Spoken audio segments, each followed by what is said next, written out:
So my name is Brenda Brewer Moore. I'm the founder and executive director of Kids Educational Engagement Project, KEEP Liberia, and we're based in Liberia, West Africa.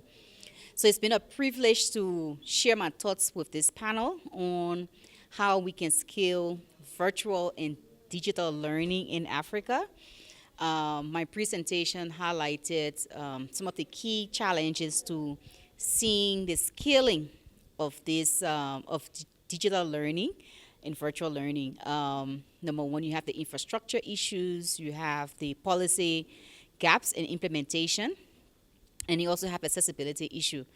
If we're talking about how can we scale, which we should be looking at given where the world is moving towards now, we need to see more government commitments, I feel, in terms of how we, what kind of policies we develop, but how we mainstream these policies on virtual and digital learning. There's the issue of accessibility, either because most of the schools don't have the infrastructure in place, whether it's the lack of internet connectivity, whether it's the knowledge of the teachers themselves to be able to know how to use these platforms, to be able to teach the children how to use the platforms. How have we also mainstreamed these things in our education system? Not as a standalone afterthought, but how intentional are we about ensuring that when a child enters the classroom, that learning takes place using a multitude of strategies. How are we preparing our kids to be able to compete globally? You realize that a lot of schools and learning environments in the global north already have these systems set up. You see a lot of their learning that they're able to roll out is through digital platforms. We saw how it took us quite a while as Africans during COVID to implement a lot of these virtual trainings with our students, with some countries not even being able to do it at all. So we need to see more political will. I keep saying political will because in as much as you have the private-public partnerships, it has to be driven by the government. It means that governments themselves also have to be intentional about budgeting for it, not relying on donors to fund such critical components of our education system. What are the national allocation that we're putting into the budget towards scaling virtual learning, scaling digital learning, as well as ensuring that all of the components of that are implemented in the mainstream way and not as standalone thoughts or concepts, but something that is mainstream. Just as a child will go to school and we teach them how to say capital A, capital B, small 1 + 1 is 2, we should also be able to train them that when they get to school, interacting, playing with computers, phones, and different gadgets, they will normalize those things. Yeah. And you have been a teacher before, right? No, I'm not a teacher. I'm running several programs. So one of the data that I saw today that kind of resonated with me in a not so happy way was seeing the kind of data on Africa in terms of our education. What are the priority areas of different countries? Number of out-of-school children. So I work with a lot of overage and out-of-school children, and I saw the numbers today was around 60-something%. And it's sad, but it's also a reality that we need to work towards. So I manage teachers. I manage programs that teachers roll out to work with overage and out-of-school children. Yeah, and do you think there should be, like, as a motion that we're discussing there, do you think there should be focus on teachers now instead of students? Because many teachers are complaining that they have been forgotten. So From your own experience. no, so you have to do both. It has actually happened with me, where currently we have about 4 centers that I've constructed in Liberia that rolls out digital learning. And we were focusing a lot in the beginning on the students, and then later on we realized that if we teach the students and the teachers don't know how to operate the computers, then it's a problem. So we're now doing it simultaneously as we're educating elementary and junior high students. We're also making sure that the teachers are also a part.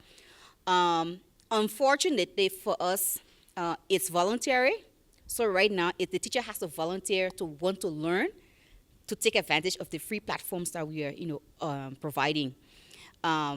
But if we have it where it's mainstream, what is required, just how you would say that it's required for you to teach early child education, you must have a certificate in this. You know, if we start to get towards that, you see the push from the teachers themselves as well to take advantage of the different opportunities out there to increase their knowledge in how to roll out digital programs.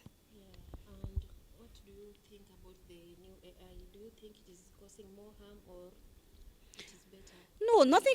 It's not. It's like saying it's a car. Is a car bad? A car is not bad. You have bad drivers.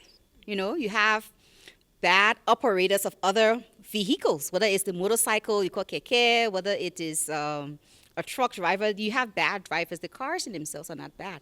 These gadgets, these platforms are not bad in themselves. It's how people use these platforms that can be bad. And so that's what we need to be able to put into place measures to protect our children, to protect our citizens.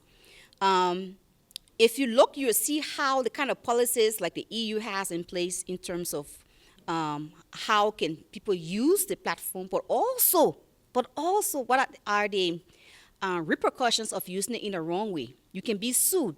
You can go to jail. You can pay fines. Are we seeing similar things happening here? For example, where someone gets up and take your nude picture and just move it all around, ex-boyfriend or something. How many cases have we successfully prosecuted in Africa to deter this kind of bad behavior?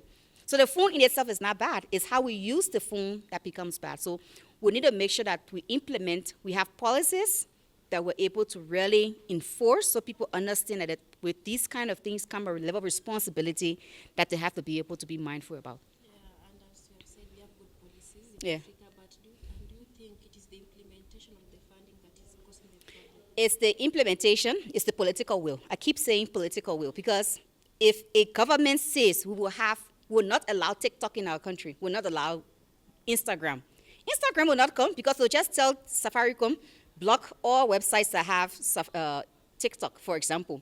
So if we have the policies in place and our government is very intentional about implementing these policies, then you will see people be more mindful what they post and how they interact using these different platforms. Every development comes with some kind of challenge. It's how we're able to navigate those challenges and mitigate them or preempt them that makes the societies show some level of growth and maturity. Thank you. I wanted you to touch about the technological, about the tablets and how they have been implemented in your country and how you can compare it to Kenya. I think Kenya is in a better position to actually share knowledge with us in terms of how you've been able to really successfully navigate and introduce technology into your school system here. We've tried several options back in Liberia, especially during the COVID. Ebola was an opportunity for us to figure out some of these things. We didn't take advantage of that. But when COVID came, we had like sort of the foundation to work upon. We have developed policies around it. We've developed things around things like learning by radio, learning by television. But those are just what you call stopgap measures. If it's institutionalized, where we do research to say, okay, if we do learning by phone, how much learning takes place? If we do learning by radio, how much learning takes place? If we use computers, how much learning takes place? Then you'll be able to say, okay, this is where we need to invest more of our money, our taxes, to see that, okay, learning by radio works best, learning by television works best, so we can combine that with an online digital platform as well. But we have not been able to do that kind of research, I'm sad to say, to be able to put our money where there's been research so that the general population can say, okay, if we invest 10 million here over a 5-year period, these are the results we can anticipate.